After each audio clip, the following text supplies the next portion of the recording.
ये 10th का geometry है जिसमें तुम लोगों को पढ़ना है त्रिभुजों की समरूपता। 9th और 10th का ज्योमेट्री पढ़ने के बाद ही आने वाले समय में कोई भी कंपटीशन दोगे तो ज्योमेट्री का प्रॉब्लम हल होगा। तो 9th और 10th का ज्योमेट्री कंपटीशन के पर्पज से बेस का काम करने लगता है। मैथमेटिक्स का जो भी अंग है इसमें ज्योमेट्री को भारी समझा जाता है, जबकि एक ओर से क्रम से डिटेल में बतलाया जाए तो ज्योमेट्री बहुत हल्का सब्जेक्ट हो जाता है। तो 10th का ये शुरू होने जा रहा है ट्रायंगल। चैप्टर का नाम ही है त्रिभुजों की समरूपता। तो पहला क्वेश्चन इसमें समरूपता यानी इससे पहले समझो समरूप आकृति किसे कहते हैं। सिमिलर, जैसे समरूप का अर्थ होता है, इसको लिखेंगे तो समरूप आकृति। समरूप को दो भाग में तोड़ो तो क्या होगा, सम जोड़ रूप। सम मतलब समान, रूप मतलब बोलो तो रूप का अर्थ होता है देखने में कैसा लगता है। वस्तुतः मान लो शेर का बच्चा शेर जैसा ही लगेगा ना, बाघ के बच्चा जैसा नहीं लगेगा। मनुष्य का बच्चा जो है मनुष्य से ही मिलता है। तो सिमिलर का अर्थ होता है समरूप यानी समान रूप वाला। तो मनुष्य में भी देखोगे कभी कभी ऐसा होता है जो दो व्यक्ति ऐसा है एक साथ आ रहा है और हूबहू चेहरा मिल रहा होता है, एक्चुअली वह जुर्मा भाई होता है। बिल्कुल समान रूप वाला, रूप का अर्थ होता है जो आंखों से सामने में दिखलाई दे, तो उसी को हम लोग आकृति भी कहते हैं। तो समरूप यानी समान रूप वाली आकृति, समान रूप वाली आकृति को हम लोग समरूप आकृति कहेंगे। जैसे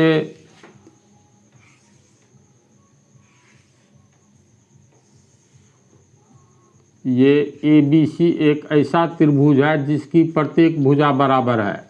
अगर ये 10 सेंटीमीटर है तो ये भी 10 सेंटीमीटर है और ये भी 10 सेंटीमीटर है। कौन सा त्रिभुज हुआ, समबाहु त्रिभुज। सम जोड़ बाहु, सम मतलब समान, बाहु मतलब भुजा। समान भुजा वाले त्रिभुज को समबाहु त्रिभुज कहते हैं। पॉइंट टू सर्किल 60 पार्ट में है, उसमें काफ़ी डिटेल में बतला दिए हैं आदित्य ग्लोबल पर। जिसको देखना है देख सकते हो। इसको देखने के बाद ज्योमेट्री और बेहद हल्का हो जाता है।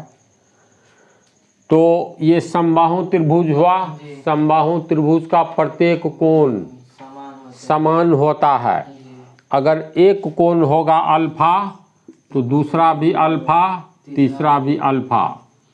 त्रिभुज के 3 कोणों का योग 180 डिग्री होता है।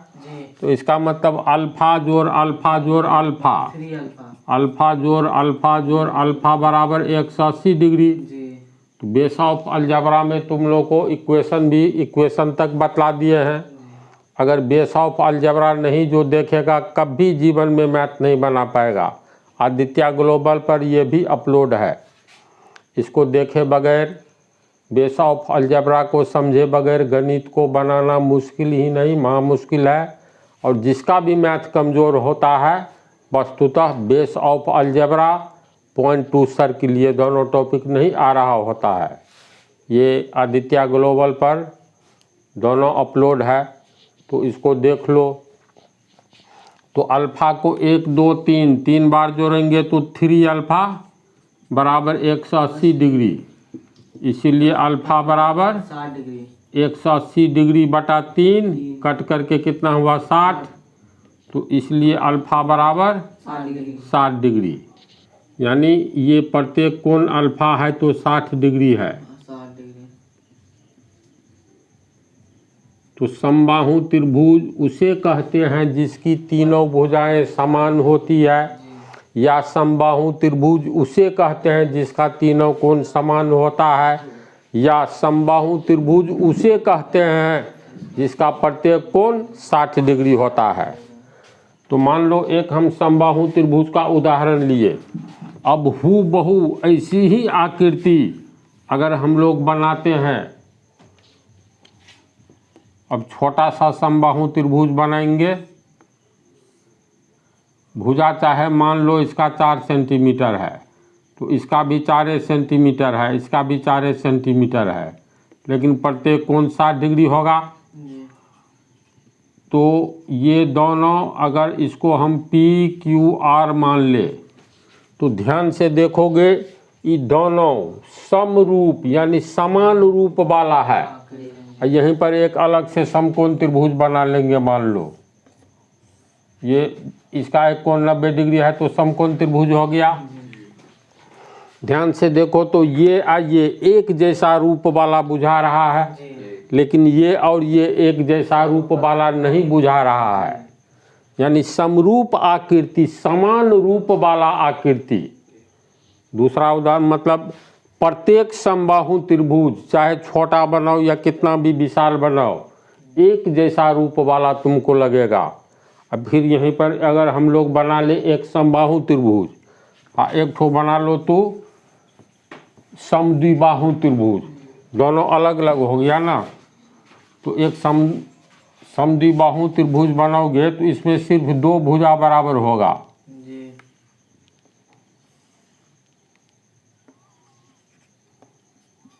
अब जैसे यहाँ पर देखो एक ऐसा त्रिभुज है MNO, ये भुजा है 5 मीटर, ये भुजा भी 5 मीटर, प्रत्येक नहीं 2 भुजा बराबर है, ये मान लो 8 मीटर है। तो ये कौन सा त्रिभुज है? जिस त्रिभुज का 2 भुजा बराबर हो उसे समद्विबाहु त्रिभुज कहते हैं। सम जोड़ द्वि जोड़ बाहु, सम मतलब समान, द्वि मतलब 2, बाहु मतलब भुजा। जिस त्रिभुज का 2 भुजा बराबर हो उसे समद्विबाहु त्रिभुज कहते हैं। पुनः जिस त्रिभुज के 2 भुजा समान होते हैं उस त्रिभुज में समान भुजा के सामने का कोण भी समान होता है। ये 9th के थ्योरम में बताएंगे। उसमें है साबित करें कि अगर किसी त्रिभुज के 2 भुजा बराबर हैं तो बराबर भुजा के सामने वाला कोण भी बराबर होगा। तो ये समद्विबाहु त्रिभुज है। अगर ये कोण मान लो 60 डिग्री तो नहीं लेंगे, नहीं तो ये 60 लेंगे, ये 60 लेंगे, तो तीसरा ऑटोमेटिकली 60 हो जाएगा। तो मान करके चलो समबाहु में तो प्रत्येक कोण 60 डिग्री ही होगा, लेकिन समद्विबाहु में अगर 2 कोण 60 डिग्री लोगे तो तीसरा हो जाएगा 60 डिग्री। तो 2 भुजा नहीं तब तीनों भुजा बराबर हो जाएगा, तीनों कोण तब फिर हो जाएगा समबाहुवीय त्रिभुज। तो मान लेते हैं ये 50 डिग्री है, ये भी 50 डिग्री है, तो 50 50 100, तो इसका मतलब ये कितना है? त्रिभुज के 3 कोणों का योग 180, 50 50 100, ये बच गया 80 डिग्री। ये दोनों को अगर ढंग से सरसरी निगाह से देखोगे तो ये दोनों एक जैसा एक रूप वाला नहीं लगता है। तो प्रत्येक त्रिभुज समान रूप वाला नहीं होता है। जो त्रिभुज समान रूप वाला हो, मतलब जो आकृति समान रूप वाली आकृति हो, जैसे फिर उदाहरण ये क्या है? सर्किल, फिर ये भी सर्किल है,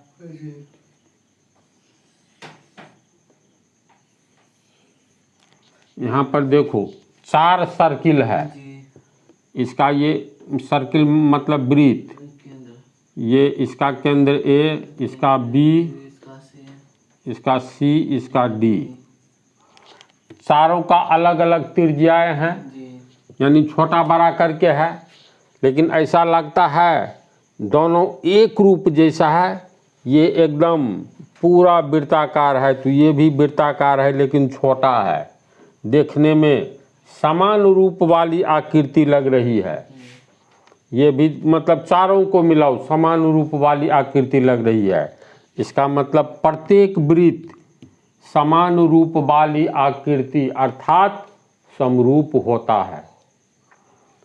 निष्कर्ष ये है समान रूप वाली मतलब समान रूप वाली आकृति समरूप आकृति कहलाएगी। अब तुम लोग ये बतलाओ इसको क्या कहेंगे? समान रूप वाला आकृति। अरे ये पॉइंट है, बिंदु, जिसमें न तो लंबाई होता है, लंबा नहीं है, न चौड़ा है, न ऊंचा है, सिर्फ थोड़ा सा स्थान घेरता है। यहीं से हम पॉइंट टू सर्किल में स्टार्ट किए हैं। तो सब तो एक ही जैसा लगता है। इसका मतलब प्रत्येक बिंदु समरूप होता है, समान रूप वाला होता है। फिर समझते चलो समरूप आकृति।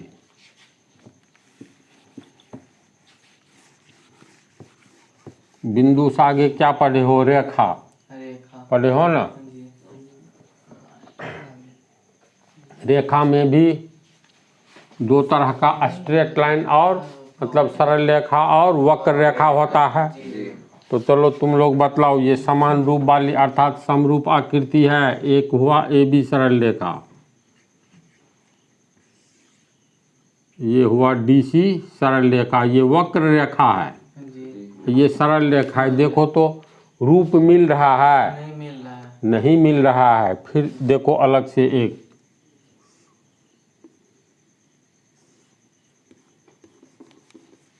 MN, फिर मान लो KL XY, यहाँ पर AB MN दो सरल रेखा, तीसरा KL, चौथा XY। लगता है ना ये एक जैसा है, एक रूप वाला है, यानी ये कम लंबा है, ये अधिक लंबा है, लेकिन एक जैसा रूप मिल रहा है इसका इसका इसका इसका चारों का। लेकिन ये समान रूप वाला किसी से मिलता है इसका रूप? तो इसका मतलब ये चारों सरल रेखा समरूप है, लेकिन DF वक्र रेखा और ये AB किसी से इसकी तुलना करोगे ये दोनों समान रूप वाला नहीं है, समरूप नहीं है। अगर ये कहा जाए प्रत्येक सरल रेखा समरूप होता है, सही कि गलत? 100% सही। प्रत्येक बिंदु पॉइंट समरूप होता है, बिल्कुल सही। इसके आगे और ट्रायंगल, त्रिभुज, तो प्रत्येक त्रिभुज समरूप नहीं होता है। अगर होता तो समकोण त्रिभुज का प्रत्येक कोण 90 डिग्री होता है। तो ये तो इस टाइप की आकृति बनेगी।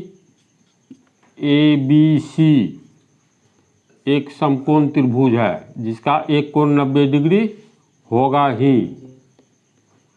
तब सवाल पैदा होता है, एक तो ये त्रिभुज, ये भी तो तीन भुजा से घिरा क्षेत्र त्रिभुज होता है, तो PQR देखो तो एक जैसा लगता है, समान रूप वाला नहीं लगता है।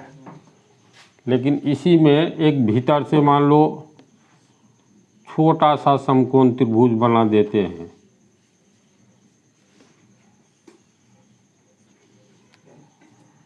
ऐसा लगता है नहीं? बड़ा वाला समकोण त्रिभुज का बच्चा है ये छोटा वाला समकोण त्रिभुज, यानी रूप मिल रहा है।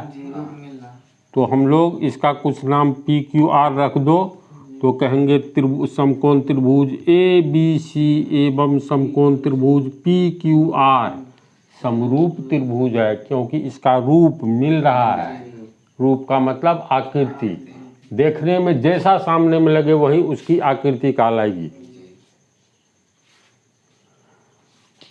तो प्रत्येक वृत्त समरूप होता है। सामान्य उदाहरण में तू लोग दो तो कुछ समरूप आकृति का उदाहरण। रसगुल्ला सब खाया है, ट्रेन की पटरी तो समानांतर रेखा का उदाहरण है। अरे रसगुल्ला सब खाया है, कोई ऐसा रसगुल्ला देखा है जो आयताकार है? रसगुल्ला आयताकार नहीं बन सकता है। तो सब रसगुल्ला समरूप होता है।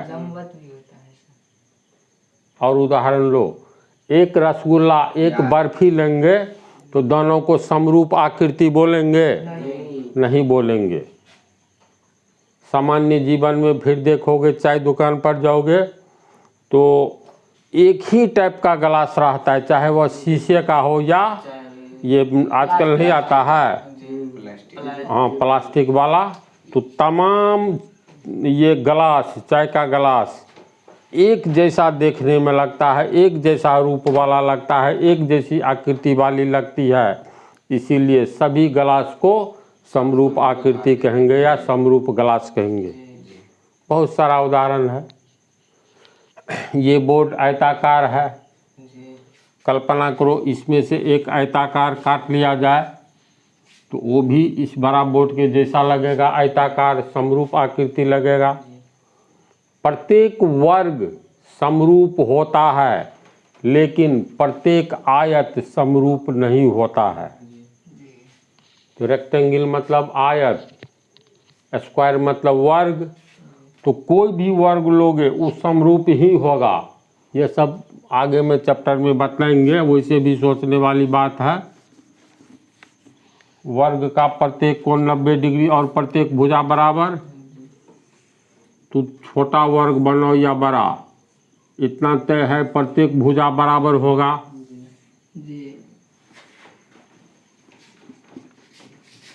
अब ABCD कोई वर्ग है, मान लो इसका भुजा 5 मीटर है तो प्रत्येक भुजा 5 मीटर होगा और प्रत्येक कोण 90 डिग्री होगा। तो कोई 3 कोण दर्शा देंगे या 2 कोण तो चलेगा, चलो ये वर्ग हुआ।